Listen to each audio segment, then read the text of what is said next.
બાઇકને માણસના શરીર પરથી પસાર કરવામાં આવે, આ બોડી બિલ્ડર એ અખાડામાં તૈયાર થતા હોય છે. શરીર પર આજે તેલ માલિશ કરીને પોતાનું શરીર સૌષ્ઠવ જબરજસ્ત બતાવી રહ્યા છે. આ સ્ટન્ટ નાના નાના બાળકો દ્વારા દર્શાવવામાં આવી રહ્યું છે, જે બતાવે છે કે ઉંમર ગમે તે હોય પણ અખાડામાં જવું એ સ્વાસ્થ્ય માટે ખૂબ લાભદાયી બની રહ્યું છે.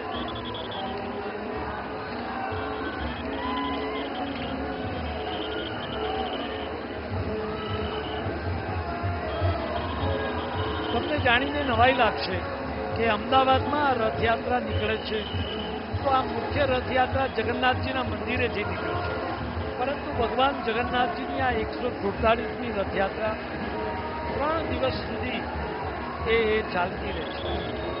એનો અમદાવાદ શહેરના ગોતા વિસ્તારમાં ન્યૂ એસજી રોડ અને ન્યૂ ગોતા સોસાયટી એસોસિએશન દ્વારા વિશ્વ કલ્યાણ ફાઉન્ડેશન દ્વારા પણ રથયાત્રાનું ભવ્ય આયોજન થાય છે.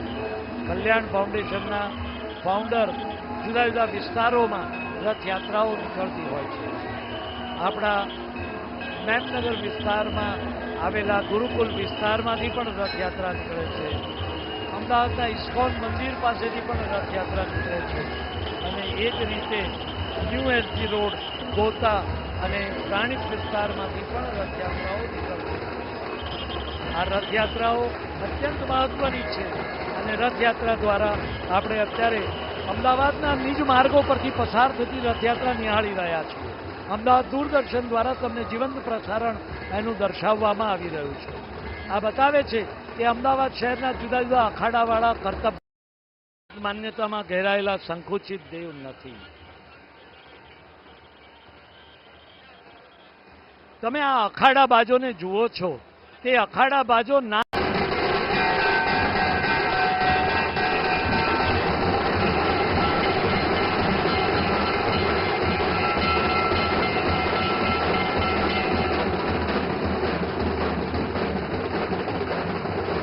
ક્યાંક કરતાલ છે અને બહેનો જે રીતે ઝૂમી રહી છે, ઠેર ઠેર લોકો ભગવાનના દર્શન કરવા માટે કેટલા તલપાપડ છે એ અહીંયા દર્શાવશે. જે પ્રજા ઉત્સવ પ્રિય હોય છે એ પ્રજાના મનમાં ઈશ્વર સાક્ષાત બેઠો હોય છે અને માટે હિન્દુસ્તાનમાં દુઃખ દર્દો ભૂલીને આજે ભગવાન જગન્નાથજીની રથયાત્રામાં લાખો લોકો જોડાયા છે. એ દર્શાવે છે કે માણસ માટે મહત્વનો ઈશ્વર છે. પોતાના દુઃખ દર્દ બધું જ ભૂલીને આજે માત્ર પોતાની જાત ઈશ્વરને સમર્પિત કરીને ચાલનારો માણસ એ કેવો બધો ઈશ્વર પ્રત્યેનો ભક્તિભાવ દર્શાવે છે અને એ દ્વારા જીવન સમર્પિત કરવાનો ભાવ પ્રગટ થાય છે. બીજ રળિયામણી જય જગન્નાથજી, હર્ષની છે ઘડી જય જગન્નાથજી. ચોક ચૌટા ઘરો બારીઓ ઉમટ્યા, આંખ સૌ બહાવરી જય જગન્નાથજી. 14 ભુવનો તણ નાથની આંગણે આજ પધરામણી જય જગન્નાથજી. બહેનોની ભજન મંડળી જોઈએ, એની પાછળ પાછળ ભાઈઓની પણ આ ભજન મંડળીઓ છે અને જુદા જુદા વિસ્તારમાં આવેલી ભગવાનની ભજન મંડળીઓ લોકો ભગવાન પર ફૂલોની વર્ષા કરી રહ્યા છે. અક્ષત ચોખા કંકુથી ભગવાનને પૂજા કરી રહ્યા છે. અમદાવાદ શહેરના મેયર